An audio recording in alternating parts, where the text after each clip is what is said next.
It was Mackenzie's idea to go camping. In fact, most things we do start out as one of her ideas. Neither of us were exactly outdoor enthusiasts, but we had both grown up in rural towns and did our share of hiking and fishing growing up. So I wasn't exactly daunted by the idea of spending a few days in the woods, but I wasn't excited either. School has just let out for spring break, and after another semester of getting kicked by midterms, it was very tempting to give in to my body's desire for a few days of uninterrupted sleep. Uninterrupted sleep, unfortunately, was not Mackenzie's idea of a good time. She had been suggesting the idea to me for weeks beforehand, and I had always brushed her off by claiming I had other things coming up. But by the time the break rolled around, I had run out of excuses, and she had already prepared everything with me in mind. So it was decided. We left on Sunday. Despite Mackenzie making me wake up before the sun even rose to get on the road, I found myself in a strangely good mood. I had spent most of the previous day either eating or napping, the most uninterrupted rest I had gotten since Christmas. We drove up from Bakersfield, her truck bathed in the light of the desert sunrise. At first we spoke of classes and tests, and then of a camping spot that she had found in the forests of the Sierra Nevada. It wasn't actually a campground, she informed me. It was something called dispersed camping, which means you register a permit with Park Services and then you pitch a tent wherever you like, which also meant no water, heat, or electricity. Leave it to Mackenzie to make sure everything we do is to the extreme. By the time the desert scenery had bled into the browns and greens of the Sierra foothills, I had rifled through all of our packs. I trusted Mackenzie with the planning, but now that I realized we were going to be a little more off the grid than previously anticipated, I just wanted to make sure. We each had our own private tents and sleeping bags, along with a few days' supply of food and water.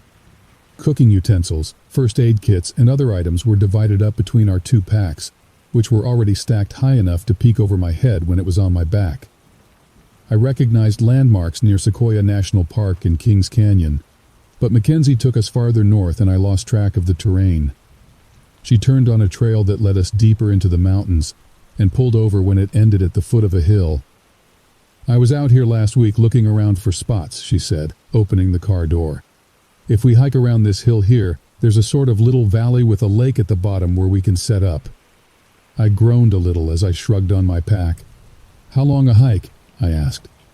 I took a step forward and winced at the sound of pots clanging together. Next time I'm packing my own bag. Maybe half an hour or so. A little cardio never hurt anyone, I guess, and I bumped the pack higher before tightening the hip strap, trying to keep the weight from dragging on my shoulders. Mackenzie was right. Just around the hill, the terrain dropped dramatically towards a lake at the center of the valley. Almost like a caldera. I just doubt that there used to be any active volcanoes around these parts. Mackenzie led the way down, through some steep ground, where I was worried I might slip and roll all the way down into the lake. But the firm dirt made good footing, and the trees made good handholds. Mackenzie suddenly stopped. I heard the rushing of water. I peeked around her shoulder and saw that in front of us laid a stream, almost a small river if I was being generous. It also led towards the lake, but a bend in the trail meant we had to cross it to continue. The snows up in the mountains must have begun to melt, because the stream had swelled in size, and the log that laid across it was already submerged by a thin layer of water. Only a few more minutes of walking after we cross this, Mackenzie said, nudging the log with the toe of her boot. It seemed sound enough despite being underwater. I'd watched out, I said, leaning over the stream. There were tiny ripples at the surface, but it looked placid. They say that streams like these only look calm on the surface. Mackenzie snorted out a laugh and stepped onto the log. Yeah, that's why I don't plan on swimming in it. She began to shimmy across, and after a few moments I shrugged and joined her. It wasn't a far crossing, maybe 20 feet, and we were making fast progress, but in the end it was always the little things that got you. A little more than halfway across, Mackenzie's foot slipped and she leaned forward to regain her balance. Her sleeping bag, tied to the top of the pack, broke loose from one of its straps, fell forward over her shoulder until it was caught mid-air by the remaining strap. That little momentum was enough. Mackenzie tottered for a split second and then fell. I was right, the current was fast. She reached out a hand to grab onto the log, but by the time she resurfaced, she was already too far downstream. I began to scramble across in hopes of getting to the other side before she was pulled too far away. I guess some luck was on our side that day. The stream was fast, but it wasn't deep, and it couldn't pull her under.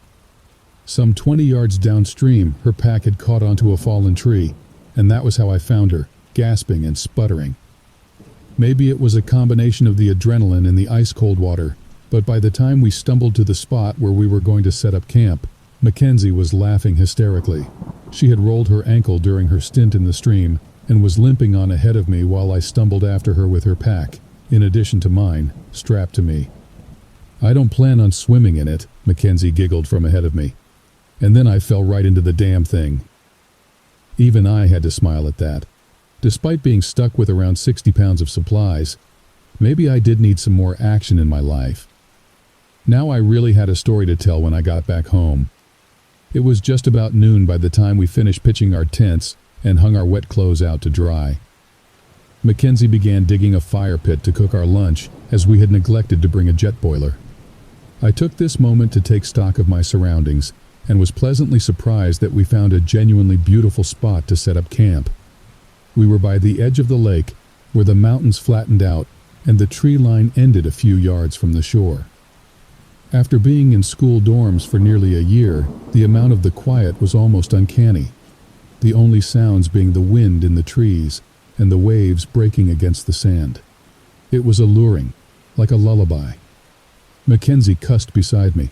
I looked over. She was struggling to get the fire going. Her hands shook as she tried to light another match. A small pile of used ones already lay by her knee. "Let me try," I said, sitting up. "She almost got pulled away by a stream an hour ago," I reasoned. "Sometimes the shock only hits you after the adrenaline has gone away." I had more luck, and after the fire got going, the rest of the afternoon and evening went by pleasantly.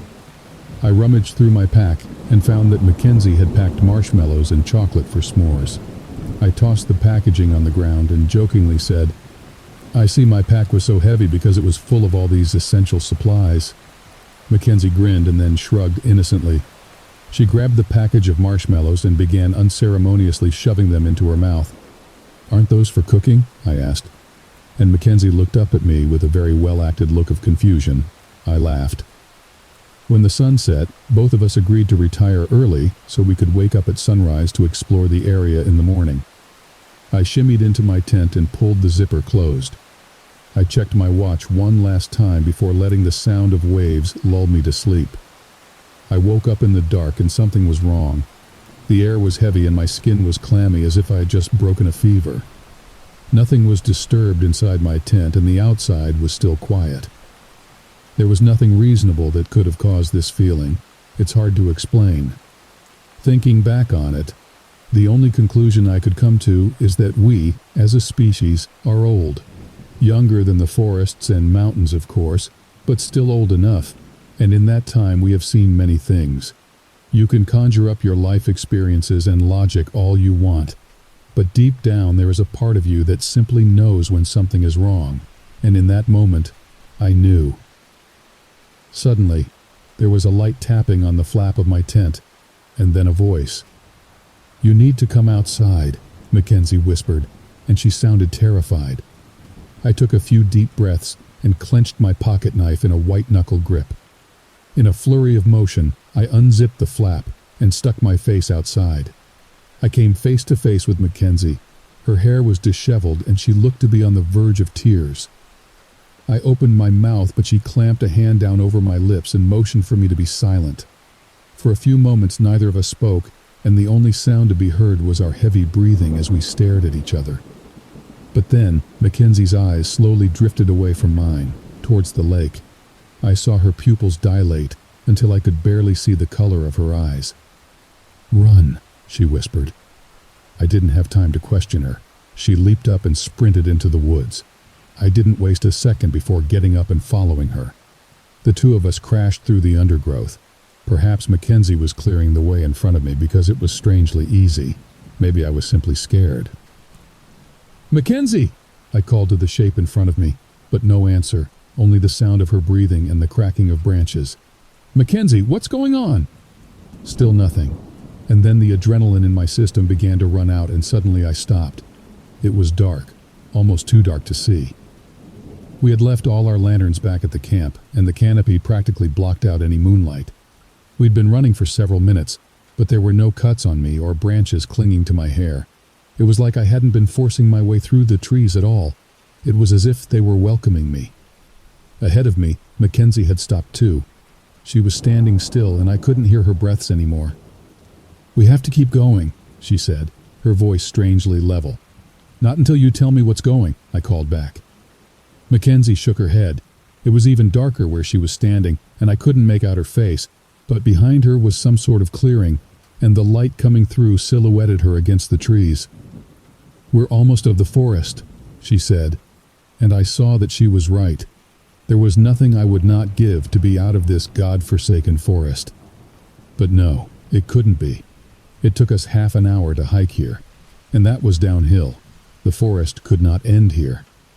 I was being reeled in, like a fish chasing a worm on a hook. Mackenzie turned around, and as she did, she took a step towards me, an impossibly huge step. She had been several yards ahead, and now we were almost face to face. I ran. I turned around, and I ran like I was being chased by the devil himself. If the trees had been welcoming on the way in, they were the opposite on the way out. Branches caught on my clothes and cut my arms and face. I kept on stumbling over tree roots and rocks, but I was undeterred. Behind me, I heard her running after me, but it didn't sound like Mackenzie any longer. It sounded like it had 4 legs. I wasn't even tempted to turn around. I was too focused on running, and my eyes stayed locked on the light that marked the end of the tree line. I practically dove onto the beach and fell hard onto my hands and knees. I felt the bones in my wrist crunch at the landing. I continued to crawl until I was almost in the water before I turned around. There was nothing there. I wasn't far from our tents, and I watched in wonder as Mackenzie's tent unzipped from the inside and she stepped out. "What are you doing?" she asked groggily. I ran towards her and practically tackled her into a hug. It was thanks to Mackenzie that we both didn't fall, because in that moment my knees gave out. "There's something in the forest," I said, and to her credit she immediately grew serious. "Did you see someone?" she asked, scanning the dark line of trees looming over us. "No," I said. "Well, yes, but I don't know." And at that moment I didn't want to tell her what I saw, because speaking of it makes it all the more real. "Something tried to lure me into the forest," I said at length, "but I don't think it's human." Mackenzie just stared at me. For a split second I thought she was going to call me insane, but it never came. "We need to get to the truck," she said. If she had any questions, she refrained from asking them. "No," I replied, regaining some of my composure. "It wants us in the forest." "We're as good as in the forest right now," Mackenzie reasoned. "The truck is right there. We need to leave." I looked up and I could see the glint of the truck in the moonlight at the top of the hill. It seemed so close. I outran it once. We could do it again. And there'll be 2 of us this time. Once we're there, we'll drive. And we won't stop until this freak show is hours behind us. We could be in Bakersfield by morning. But no, we couldn't. Because the truck is more than a mile away, tucked away behind some hill. We shouldn't be able to see it from here. It was simply impossible. Whatever it was a good hunter, I admit. Because good hunters don't chase you with drums and torches. They come at night, and they come quietly, disguised as everything you could want. When you are in the dark, they are a light. When you are trapped, they are escape. And when you are lonely, they are company. I pushed Mackenzie away. "Why didn't you wake up when I ran into the forest?" I asked. She shrugged, and her facial expression clearly showed that she thought I was being an idiot. "You were quiet," she replied, "but you heard me when I came back." She looked me in the eyes. "I guess you were louder." There was a tense moment between us where no one spoke. Then Mackenzie threw her hands into the air in exasperation. "What use is this?" she shouted. "We need to leave." I shook my head and took a step back. "No," I said, "I'm staying here." She looked at me like I had finally gone insane, but I wouldn't budge. Mackenzie took a step toward me, and I flipped my pocket knife open and pointed it at her. She stopped in her tracks and stared at me. You couldn't say she looked surprised. "So it's going to be like this, huh?" I nodded, and the two of us lapsed into yet another silence. After a while, she sat and I followed suit. She talked to me all night. At first she tried to convince me that we needed to leave. She begged me, in fact. She talked about how close the truck was and how dangerous it was to be out here. Then, as the night dragged on, she spoke of stranger things. She asked me if I was tired, and I didn't reply. "You never have to be tired again," she said. "I don't just mean tonight. What will you do once you leave? Go back to your life? Work? You will be tired for the rest of your life. You will die tired." She made a sweeping gesture with her hand that encompassed the expanse of trees behind her. "You can stay here forever," she said. "I promise you will never be tired again." When I didn't answer, she began to speak of her sisters. I knew for a fact that Mackenzie had no sisters. She talked about how they would gather berries for me and how they would make me a crown of oak leaves to wear. She told me that they stitched clothes with no seams and made fabrics from the foam of the sea. I was in a trance. She painted pictures in my mind of how they would fashion me flutes and harps, and how we would go dancing through the forests during winter, leaving behind only footprints in the snow. "When you sing," she said, smiling, "the snows will melt and you will bring in the first flowers of spring." And even so, I did not move and I did not sleep. Finally, just before the dawn broke, Mackenzie stood. "So this is it." And her voice didn't even sound like Mackenzie's anymore. "A marvelous hunt comes to an end." And she bent at the waist in a mock bow before turning around and walking into the woods. "You may leave," she laughed over her shoulder as she melted into the shadows, and her laugh echoed across the valley, making ripples in the water and shaking the trees like the wind. I didn't trust her.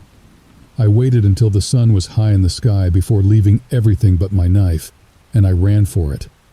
I encountered nothing in the forest on the way back, but I also didn't stop to look. By the time I reached the truck, my legs were burning, and I could feel my heartbeat in my ears.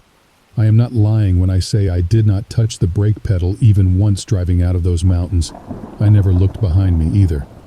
But the trees casted shadows on the ground as I passed them, and just before I reached the edges of foothills, I swore I saw one in the shape of a woman, and I saw it waving. I called park services at the nearest town and gave them a polished version of what happened. They searched the area and found Mackenzie's body face down in the lake, carried there by the current. I don't know what I pulled out of that stream, but it wasn't her. It might sound twisted, but I was relieved to hear the news. I had thought that maybe Mackenzie had never been there with me, that it had planned this whole trip from start to finish. I'm still in shock, but I will mourn for my friend when the time comes. I saw the stream. I knew how shallow it was. Mackenzie should not have died, but it killed her. It murdered her, and it would have murdered me. So as beautiful as its words sounded, I did not stay. It has no power outside. It lives in the forests. I will say it again. It lives in the forests, and when you see it, you will know.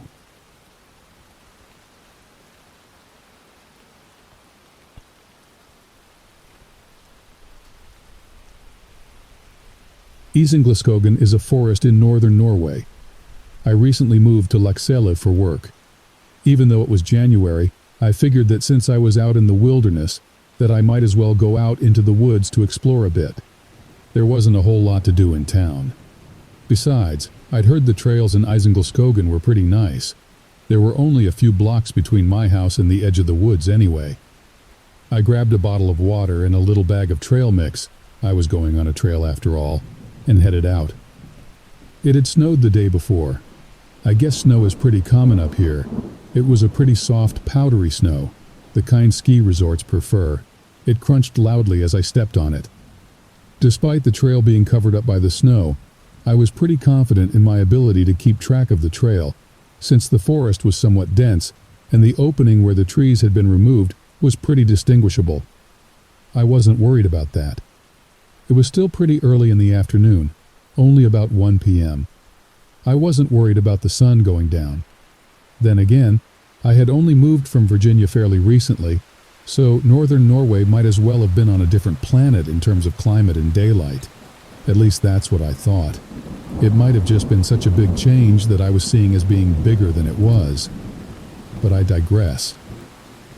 After about a half an hour, I wasn't terribly deep in the woods. I was moving at a pretty leisurely pace after all.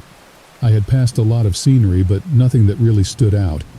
Just a lot of trees, a few of which had fallen. It was at this point that I realized something that surprised me just a little. I wasn't alone in the woods. I stopped briefly when I noticed that a few flakes were weakly drifting to the ground, and noticed that I could hear something else. I could hear the sound of snow crunching under a human's feet. They didn't sound like they were wearing heavy boots or anything. It was quieter than that. I could only really tell it was a person, because it was clearly 2 feet. Crunch, crunch, crunch. They sounded distant, just barely close enough for me to actually hear it. The woods were pretty quiet. It wasn't windy or anything like that. That's when I saw her in the distance. A woman. Although my memory is shaky, I'd place her in the ballpark of about 50 yards away. I could just barely see her moving between the trees, drifting almost casually through the snow. Something struck me about her appearance, though. I had to get closer to her to know if I was right or not, so I pursued her. I didn't want to call out to her yet.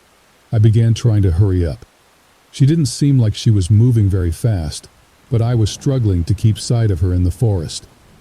Finally, I was about 10 yards away from her. I was now close enough to confirm what I thought I'd seen before. The woman was completely naked. I figured this woman must need help, that she must have been on something or mentally ill. Nobody walks around out in the snowy woods with no clothes on. "Excuse me," I piped up.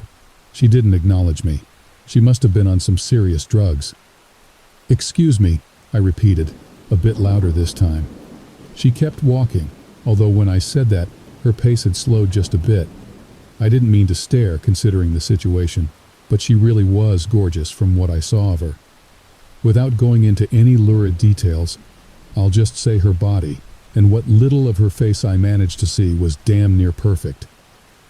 I shook off the distraction and began trying to approach her. I got to about 5 yards from her when she suddenly stopped. It was such a sudden thing that I stopped too. "Excuse me, ma'am, are you okay?" I asked in the best Norwegian I could, admittedly not very good. She stood motionless in the forest for a few seconds before quickly turning to me. I got a good look at her face now. She didn't seem particularly bothered by the cold. Her flowing blonde hair looked to have just come from a salon. Her body didn't seem to be reacting to the cold at all. No frostbite, no bluish tint, no shivering, not even goosebumps. What really struck me about her was her eyes. Her eyes were an icy, cold-looking blue, almost gray. She had no particular expression, and despite having turned to me, she didn't seem to really notice that I was there. Her face and body language didn't indicate that she was actually acknowledging me. She never looked directly at me. I figured that she must really be on some serious drugs. I stopped for a second or two to think of what she might be on before remembering her current situation. Ma'am? Are you all right?" I repeated. No response. "Look, I can call a hospital for you if you need me to," I offered. At that point, I realized that I didn't bring my cell phone with me. Shit. What would I do now? I had no way of contacting authorities with this drugged-up naked lady in the middle of the frozen woods, but I didn't feel comfortable just leaving her out here to go and get help. What if a search team wouldn't be able to find her in time? How long had she been out here anyway? I figured that my best option would be trying to coax her to following me back to town. "Ma'am, would you like my coat?" I offered. It was probably better than just letting her freeze after all. She didn't react to my question at all. Despite the cold, I took my coat off and began to approach her. That's when I noticed something I didn't notice before. Her fingers and toes now seemed to be a blue color. She didn't seem at all frostbitten not a moment ago. Where did that come from so fast? I knew I had to get her out of there, and fast. As I got closer, there was more frostbite I hadn't noticed before on her nose and ears. Suddenly she turned away from me and began walking away. "Hey, wait!" I called out to her. No response. Suddenly, her pace quickened. A few seconds later, she was running. A few seconds after that, she was out of sight. "Damn it!" I shouted. I would have to try to follow her footprints in the snow. That's when I noticed that she wasn't leaving any footprints. What the hell was going on here? A naked lady walking aimlessly out in the woods in the middle of a Norwegian winter with randomly appearing frostbite, and she wasn't leaving any footprints. Was she on drugs, or was I? I thought about just turning back and trying to go back to town, but I still thought it'd be better to find her and lead her back. I would just grab her and carry or drag her if necessary. I wasn't going to let this lady freeze to death while I could do something about it, even if she was apparently levitating. It was at that point that I realized that I didn't know where I was. In my attempts to get to her, I had lost track of the trail. Well, now I felt stupid. My own footprints, I thought. I turned around and found that my footprints were also gone. My trail now just started where I was standing at the moment. Had the snow filled them in, or was I going crazy? I know for a goddamn fact that I wasn't levitating. It was at this revelation that I was becoming legitimately afraid. Something was seriously wrong here. What could I do now? I didn't know where the lady was anymore, and I didn't know how to get back to town even if I could find her. Isengeliskogen is a big expanse of forest. It eventually extends back to a mountain range. Unfortunately, the trees were too thick to see the mountains for reference. Where the fuck was I? I could see one thing, however. The sun was starting to go down. The sun goes down pretty early around here. I guess it was a mistake to go out this late. I figured I'd be home by now. I decided that all I could really do was just start walking the direction I thought I came from, the direction that would lead me back home. I picked the direction that had been directly behind me when I lost sight of the woman. I figured that if I could find the trail, it would be easy. I felt terrible leaving her that way, but I needed to know where the hell I was before I could effectively help her. I was now considering just rushing home and calling the authorities to be the best available option. But first, I needed to find home. I walked for what felt like hours through snow and trees without ever finding the trail. I didn't know if this was more of my mind playing tricks on me, similar to my footprints disappearing, or if I'd legitimately gone in the wrong direction. I paused to look around when I noticed the woman walking off in the distance. Relative to my position, she was at 3:30, about 20 yards away. I stared at her for a few seconds, realizing that she was actually looking at me. The fact that she was looking at me was creepier than when she wasn't. I was frozen in place, too confused to approach her. I knew I needed to help her, but I wasn't sure if I wanted to anymore. All of this seemed so off. She then began taking a few slow steps toward me. I don't know why, but I was getting scared now. I took a few steps back to attempt to match the ground she was gaining on me. She didn't seem determined to get to me. In fact, despite looking at me, she still didn't seem like she actually noticed me as much as she was looking in that direction, and I happened to be in the way. I was, for some reason, apprehensive to turn away from her and just run. I was still clinging to the idea that this was just some normal woman out of her mind on drugs who needed my help. My own pace was beginning to slow. I don't know why. I wanted to get away from her for some reason, but my body just wasn't moving the way it should have been. I was so cold. It was like ice was forming in my blood. She was gaining ground on me pretty quickly. "Ma'am, if you need help, I can help you," I said. "We can get back to town. Laxilev, you know where that is, right? It's just on the outside of the woods here. Do you want me to help you?" No response. I looked down and noticed that her hands and feet were frostbitten. There were also patches of frostbite all over her body now. Had her condition become more severe? When she got closer, the frostbite was on her lips, turning them a dull blue color. Her breasts and face were slowly becoming flushed in a frosty blue. "Ma'am, your frostbite is getting worse. We need to get you to town. Will you take my coat?" I shouted. I was becoming panicked at her bizarre behavior and the entire situation. There really was something severely wrong here. A large clump of snow fell from a branch above my head and crashed on my head. It didn't hurt, but I had to wipe the snow from my eyes. It took little effort getting it out. I looked up from my struggle to notice her now standing very close to me, nearly arm's length away. That's when I lost it. I began to will myself away from her. I took off running, not caring what direction I was heading anymore. As long as I could get away from that monster, that thing. She wasn't human, or if she wasn't a normal human. When I looked up at her that time, her body was completely covered in frostbite. The entirety of her skin was a deep blue color. Patches of decay pocketed her skin. Her arms from her forearms down and her legs from mid-calf down were skeletal. Her face was mutilated by frostbite. Her ears and nose missing. The rims of her lips missing. Her breasts were actually missing entirely, with a large patch of mutilation carved into her chest by frostbite, exposing just a small amount of her ribcage. I was just about out of my mind. I was running now. I had no idea where I would end up. I was just hoping to find the edge of the woods before she might have found me.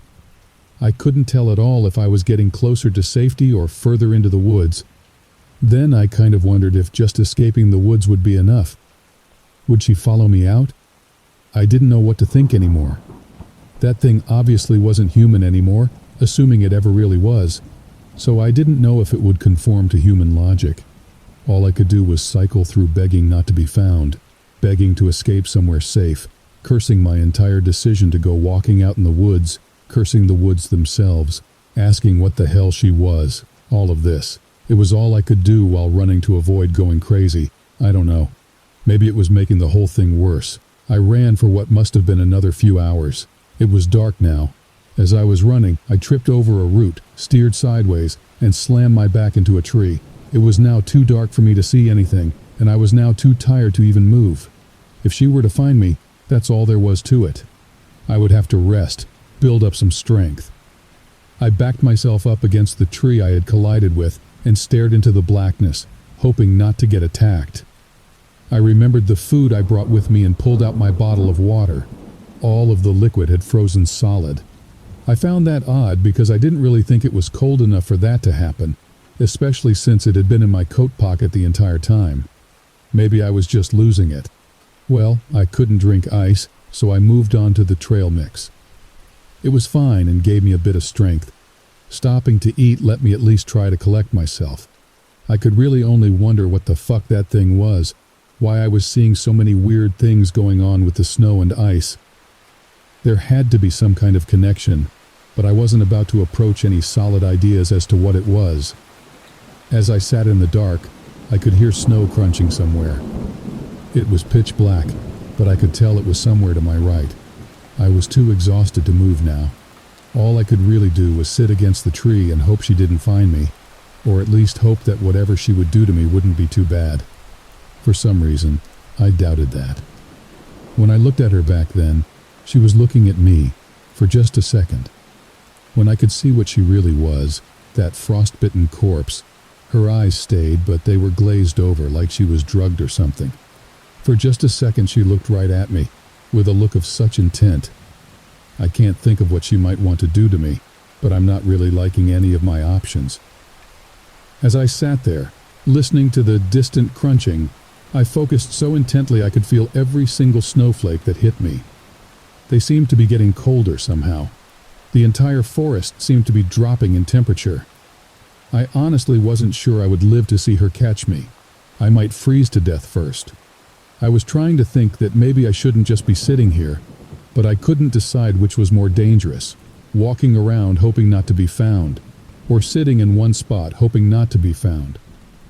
I wasn't so sure about my odds either way. I looked behind the tree to still see nothing in the dark. I was pretty quickly darting my eyes and head around, desperately trying to get a visual on something, anything. I couldn't even see the tree I was leaning against. It must have been a new moon or something. I was so paranoid, I was pretty quickly losing track of time. I had no idea what time it might be, but things were starting to get blurry. At some point I must have fallen asleep, because suddenly I opened my eyes to see broad daylight. In hindsight, I kind of wish I had been able to stay awake. Although nothing happened, Something easily could have. In fact, whatever she was seemed to have such a good grasp on the woods, I'm surprised she didn't find me. The only thing I can really think of is that she must have found me, but thought it would be too easy if I was sleeping when she did it. I looked to my right and saw footprints in the snow. Not a trail, just two footprints, side by side, like somebody hovered over, landed right there, and flew away. Was she watching me the entire night? Fuck. I think that might actually be worse than if she caught me, 'cause now I know she's toying with me. I'm not sure if she considered me more prey or a toy, but I didn't like either option. Now that it was morning and I had rested, I decided I needed to start running again, trying to find the trail, the edge of the woods, anything. Honestly, I was sore as hell from all that running, but I guess I couldn't avoid more of it. I started out at a slow walk, keeping my eye out for whatever that thing might be. This was a bit difficult since I wanted desperately to just take off and run. I had to think about where I was going instead of just zipping around blindly. I thought of looking for moss on trees, since I knew the woods were to the southeast of town. Conveniently, the trees had no moss at all.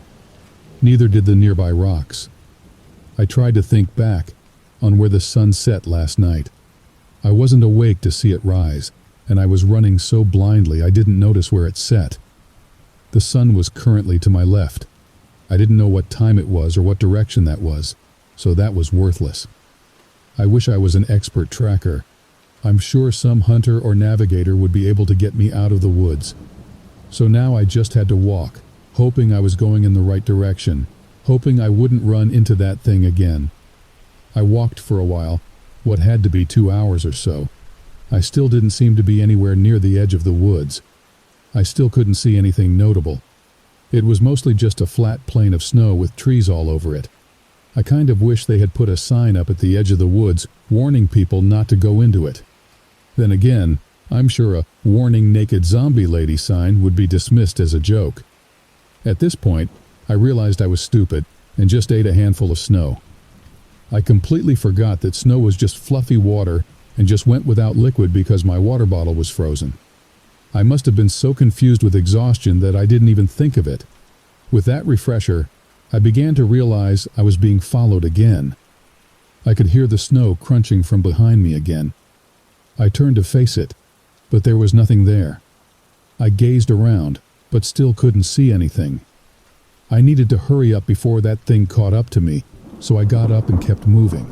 It was hours later, and I still didn't see any scenery that looked even remotely unique. I had no idea these woods were this big. I realized that nobody really knew me, so nobody would probably be looking for me. I wasn't really counting on that anyway, honestly. I just needed to find a way out. At this rate, I wasn't sure if I was just walking in circles or not. I could have been, for all I knew. At this point, I realized the sun was hanging low in a certain direction. That must have been west. I knew I needed to go northwest, so all I had to do was head in some direction from there. I didn't know where I would come out, but it was worth a shot, so I started walking. I walked for several more hours in what I assumed was a straight line. It didn't seem to be taking me anywhere, but I knew that it had to have been. I looked up, trying to focus on the sun, trying to see which way I was going. Around then, I turned back to my path to see that imitation of a woman standing directly in front of me. She was far enough away that I couldn't see if there was any frostbite on her this time. She didn't look like it, but she was staring directly at me and walking toward me. I had an advantage this time, or at least I thought. I knew where the hell I was going. I turned left and started running toward the sun. I knew that there was a highway that went through a part of the woods. I wasn't so intent on getting to the highway as my definite destination, just as insurance. If she blocks my path directly to town, I can find some semblance of civilization. I ran for a few minutes before realizing that I'd lost her, or at least it looked like I did. I wasn't sure anymore. She could be anywhere, I was starting to realize. I slowed to a stop and surveyed my surroundings. I didn't see her anywhere, nor any sign of her. A small sliver of sun was peeking through the trees now, but I could tell it would probably be setting within the hour. I had to find my way out before that happened. otherwise I would lose my only usable reference point. I took off running again, sprinting through the forest, dodging between trees in the somewhat rare occasion where it was necessary. I had no idea how long I was running, maybe 45 minutes, but it was rapidly getting darker. I was losing light and my ability to navigate. I could only try to keep running in a single direction, then just keep going in that direction once the sun was down. I felt I had a pretty good system going now. Surely I couldn't get lost if I kept in a straight line. The only thing I really had to worry about was getting interrupted. At that point, I crashed into a tree. I had been running for hours. I must have been tired again. I was numb all over most of my body now, from both cold and exhaustion. My coat wasn't really protecting me from the environment the way it should have been. As I slowly rose to my feet, I saw an opening in the trees. It was the trail. I had finally found it again. I climbed back to 2 feet and staggered onto it. I felt a lot better knowing I had found a sign that I was on the right track. I then realized I had something of a conundrum.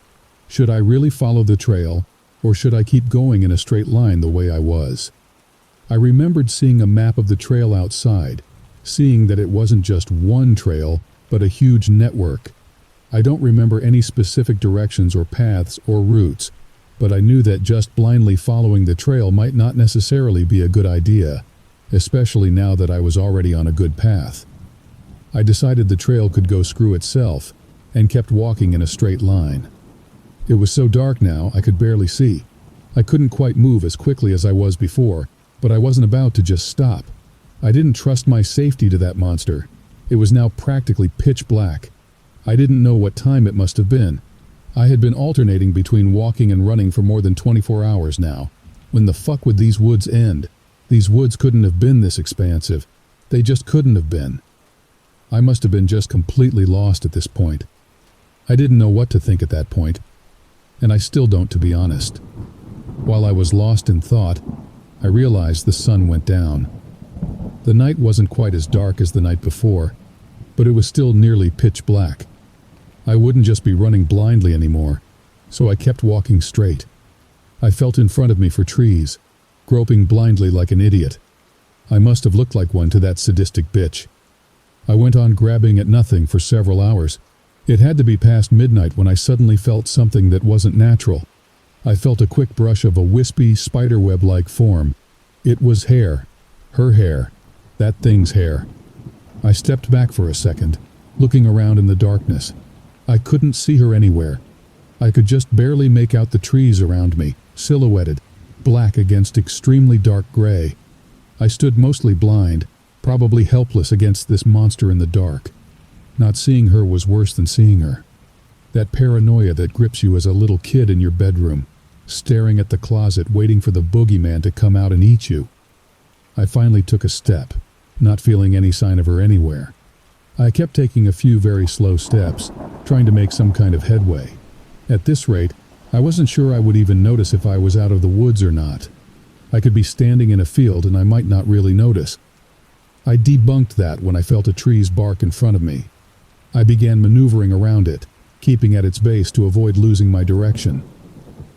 As I rounded the trunk, I felt something. I felt 2 icy cold skeletal hands lightly caress the sides of my neck. I felt what must have been that thing's shredded lips lightly kiss my ear. At that moment, I lost it. I turned around, took a swing, hitting nothing, and turned back, taking off running. Kind of funny how quickly I abandoned my plan of just staying slow. I have no idea what the fuck that thing wanted, but it wouldn't be getting it from me. I sprinted through the woods, occasionally bumping into the edge of a tree, heading where I prayed was northwest. I was in a full panic, just barely keeping it together enough to remember where I was supposed to be going.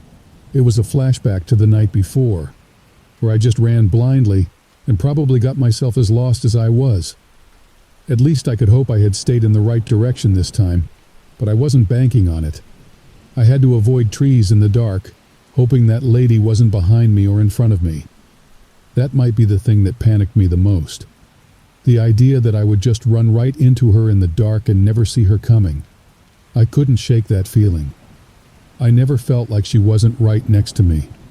I knew she was always somewhere close by, watching me, waiting for whatever she wanted from me. At some point in the dark, I suddenly ran right into something. It was low and hard. It seemed to be a big rock. I felt one of my shin bones shatter on contact from how hard I was running, combined with the shape of it. I went hurtling over it, rolled over the top of it, and landed in what seemed to be a collection of smaller rocks. I groped my way around before finding my footing. The rocks I was standing on were loose, so I ended up falling again.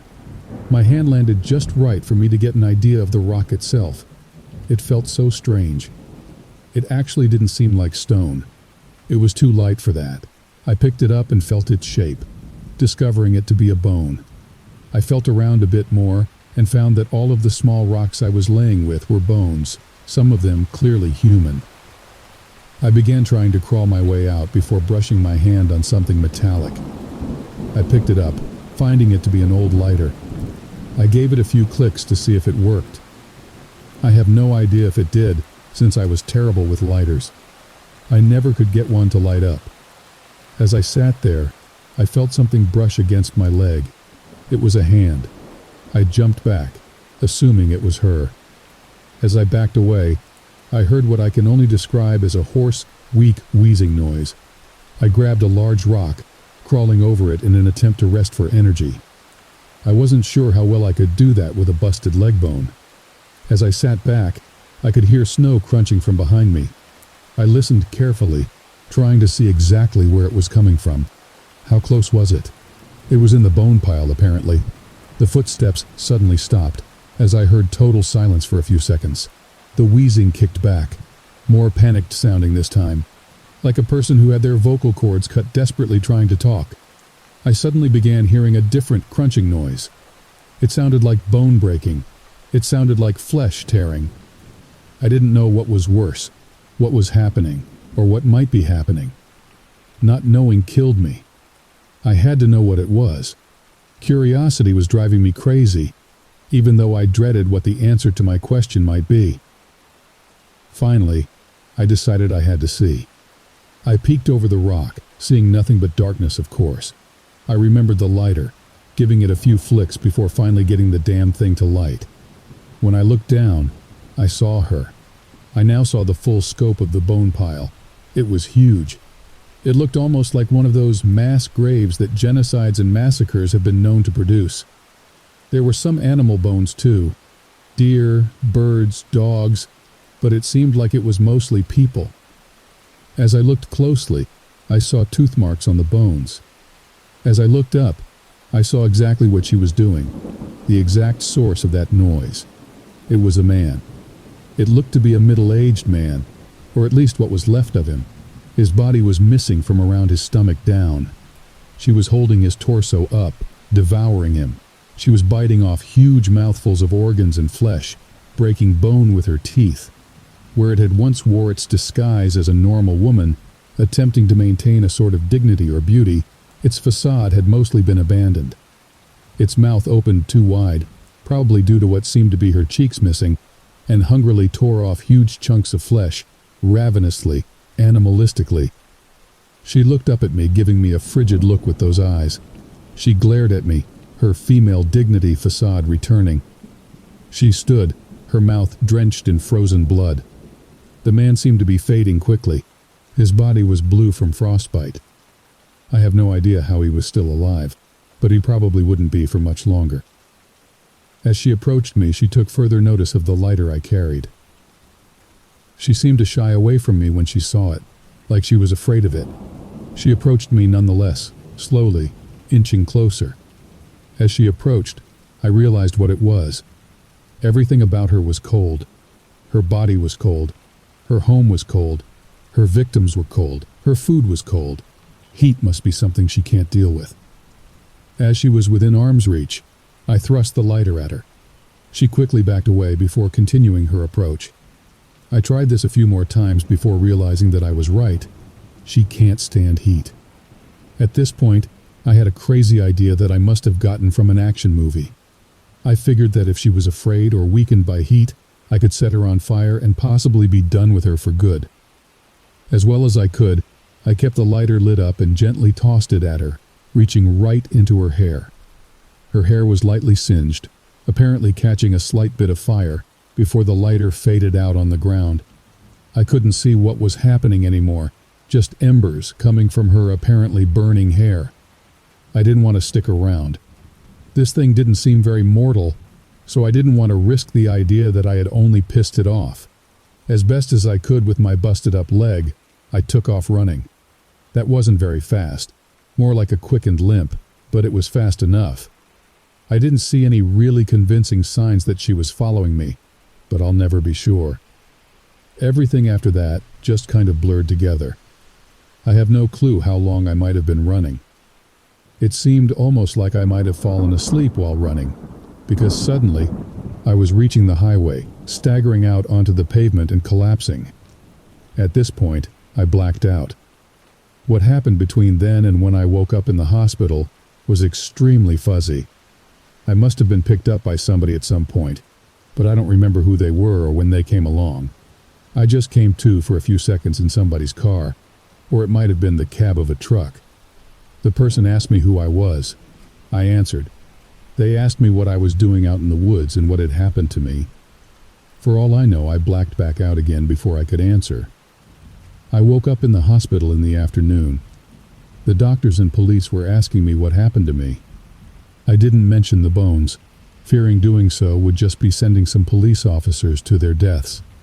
I just told them that I had gone for a walk in the woods and became hopelessly lost. One officer asked me about the marks on my body. Apparently when the woman touched me, she left marks of frostbite on my neck in the shape of skeletal hands. I told them I had no idea how that came to be. They didn't really seem to press the issue. I got home a few days later. I started my job a few days after that. I wasn't really that great in Norwegian, but had a passing knowledge of it. I asked a few co-workers about Isengolskogen. One older guy told me about the woods being haunted by something, but he didn't really elaborate. I don't think I really needed him to, since I knew all I needed to know about it. On rare occasions, I've felt like I was back in there, a sudden chilly draft in my house and the feeling that I'm being watched, even in the summer, even after I moved to Ottawa, once again for work. The frostbite she left on my neck left a very visible scar. It still hurts a little bit, but especially in the winter. On cold, snowy days, it feels like knives. I don't recommend ever going into Isengolskogen, not even for a second. I don't know what that thing was, where she came from, or if she survived my attack. I was lucky to have gotten away, because I know that if I hadn't found that lighter, I probably would have ended up the same as that guy. I still warn you that if you do decide to go into Isengolskogen, I can't promise that you'll do any better than I did.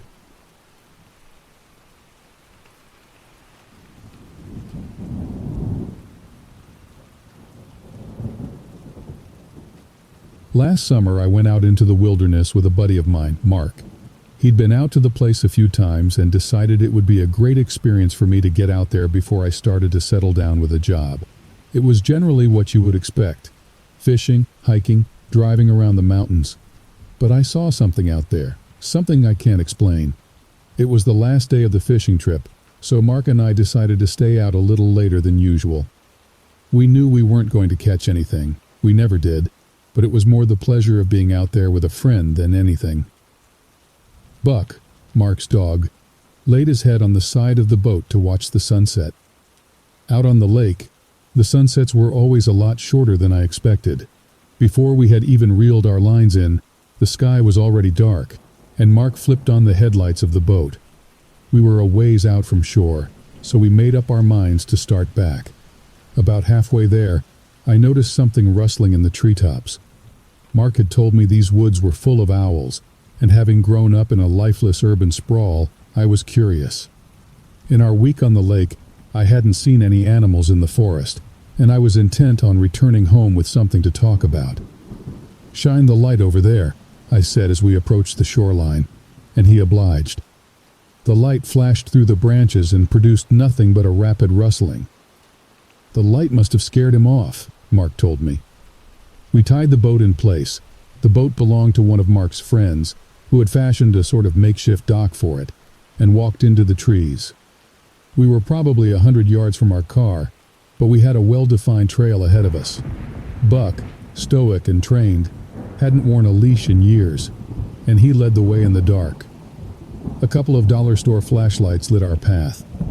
Eventually, there was a stretch on the trail where the trees got thicker and you had to duck to fit under some low-hanging branches. Buck moved through with no problem, while Mark and I had more trouble trying to dodge thorns and climb over limbs. At a certain point, we heard Buck start barking. I'd heard him bark maybe twice, years ago when he was a puppy. This was a sort of ungodly howling that followed him as he darted into the woods at full speed. "Buck!" Mark called after him, but it was too late. He shone his flashlight into the thicket. "We can't see anything like this. Let's go in there." We made our way through the bushes, feet getting tangled on roots. Buck's howling was still audible somewhere in the distance.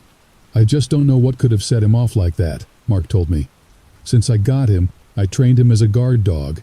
He never flies off the handle. Maybe he heard a car out on the road, or maybe he's chasing that owl." "No, you know Buck. He doesn't do that. This isn't like—" Mark lost his footing and let out a yelp that pierced the silence of the forest, sliding down the side of a shallow hill. The fall didn't look too bad, but he had taken it at an awkward angle and hurt his knee. "You okay?" I asked him as he wobbled to his feet. He took a few strained steps before leaning on a tree for support. "I don't think I can keep moving through this." He swatted at a woody vine. That's fine. The trail's not too far back. Just get to the car. I'll grab Buck. Call me if you need me." Mark gave a pained wave and I kept moving. Immediately, I felt uneasy. Mark knew this area much better than me, and I instantly recognized how useless I would be on my own. I did my best to follow the sound. After what felt like 10 minutes of aimless meandering, I finally found Buck. He was staring intently up the trunk of a wide oak tree, his barks growing raspier as he wore out his throat. I called him to me, but he acted as if I weren't even there. When I tugged at his collar, he snarled at me and started pulling on my jeans. He returned to staring up the tree. I raised my flashlight and looked up through the leaves. My heart sank. From between a mess of branches, a pasty, impossibly thin face stared back at me. I could describe it in great detail if there were any details to describe, but the face simply appeared to be stretched skin with two small beady eyes. A wide mouth completed the picture, lacking teeth and lips. I fell backward and started to run. Buck was no longer intent on hunting the creature and sprinted ahead of me. I could hear it leaving a wake of rustling leaves. I could feel its presence bearing down on me. And all at once, my nostrils were filled with a thick scent that reminded me of mildew. Every other step, my arms were getting shredded by thorns. Several times, I knocked my head on low branches, but my stride had to continue unaffected. As I neared the trail, I heard a yell from behind me. It was Mark. I figured I must have left him in worse shape than he thought. With a busted knee, he couldn't outrun whatever monstrosity I was trying to escape. I turned back and ran towards the yells. The dim beam from my flashlight waved in every direction, and I feared the creature would know exactly where I was. As if my situation couldn't get worse, my phone began to ring. Not a quiet vibrating or a low melody, a high screeching ringtone that they could probably hear in Canada. I saw that it was Mark and answered while I ran. "Mark, where are you? I can't find you. I've been in the car for half an hour. Where the hell are you?" And then it struck me. That thing had stolen Mark's scream. I raised my flashlight straight ahead. There it was, looking. The forest was silent for a moment. The creature opened its mouth and yelled Mark's yell. I ran faster than my legs would carry me, stumbling and scrambling my way through the natural death trap of roots and bushes. A lack of common sense urged me to look back. The creature followed me on all fours, unbalanced but impossibly fast. My body turned on autopilot. I can barely remember the details of the chase. I remembered being disoriented and dehydrated as I finally reached the road. The truck was ready to go, and as I emerged from the tree line, Mark looked confused. "Where have you been?" he said, rolling down the window. "Drive!" I yelled, and jumped in the back of the truck. Buck had made his way into the truck bed and was whimpering with his paws over his face. The creature did not follow me out onto the road, but as we sped away, I could see a pale figure moving through the brush. I don't know what it was. I asked Mark, and he said he hadn't seen anything like that in any of the times he had gone up to the lake. I'm still not sure if he completely believes me. All I can hope for is that someone reading this does, and can help me understand what this thing is. Against my better judgment, I feel the temptation to come back, to return with a camera or a gun, anything that might help me get closer and prove my story.